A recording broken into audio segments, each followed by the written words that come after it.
Լյան, ինչի եկեք էլ Արգիշտի Մեխակյանի շտաբ, որն է ձեր նպատակը։ նպատակը։ Եկել եմ միատ տեսնեմ իրան, աջակցեմ ու հետ վերադառնամ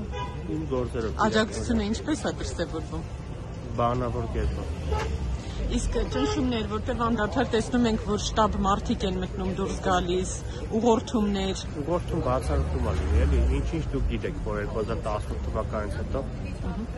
քաղաքացիական պայմանագիր կուսակցության կողմից հնարավորինս պահվում է ամեն ինչ, որպեսզի որևէ ցենտրախախտում չլինի։ Ու այդ բոլորը գիտեն, բոլորը տեսնում են։ Ինչ հույսեր ունեք, պարոն Կոդոլյան։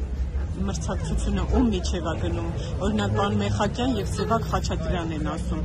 Չգիտեմ, հույսերով չեմ առաջնորդվում։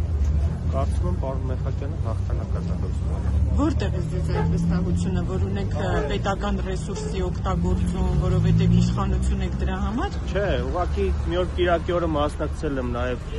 քարոզարշավին պարոն Մեխակյանի, տեսել եմ ժողովրդի վերաբերմունքը։ Օրինակ այսօր Սևակ Խաչատրյանն ասում էր, որ բանը պետական ոչ միայն չարաշահում եք լիազորություններ, այլև մարդկանց ազատում եք աշխատանքից իշխանությունները, ովքեր այլակարծություն ունեն, այսինքն չի հանդուրժում իշխանությունը այն մարդկանց, ովքեր ԿՊԱ-ական չեն։ Ես նախ առաջին ինքս չեմ լսել, չեմ ուզենա մեկնաբանեմ, երկրորդն էլ